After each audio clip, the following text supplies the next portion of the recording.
best hope is not, obviously acquittal would be great for the defense, but they're saying if you can't get an acquittal, we'll at least take a mistrial. A mistrial is a win for the defense. I'm going to interrupt you just closely here, Misty, because we are getting the verdict coming in right now. This is coming in real time, and we have count 1 here. This is the racketeering charge.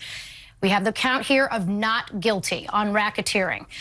This is coming in real time. We have count 2 also coming in here, not guilty. That is the sex trafficking of Cassie Ventura.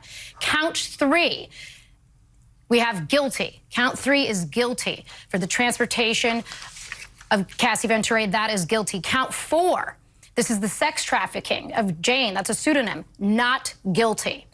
Count 5, we have guilty. That is 5 counts. We have a mixed verdict here. Again, count 1, as it relates to racketeering, not guilty. Count 2, as it relates to sex trafficking, not guilty. Count 3, guilty.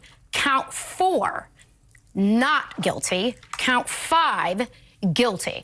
Now, we should bring up here, Misty, all of these counts have a range of different sentences, a range of different evidentiary burdens, a range of different outcomes we could have had here, but it is a mixed verdict, if you will. It's a mixed verdict, but it is a stunning victory for the defense.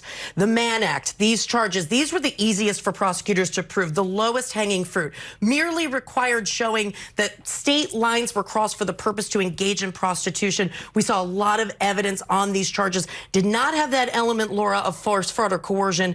And this carries the lightest sentence of these charges. It is a maximum of 10 years. And keep in mind, when you're talking about maximums aren't the rule, they are the exception. They're for the most exceptional and severe cases. So now you're talking about a sentence that's potentially in the lower range with time served because he's been behind bars.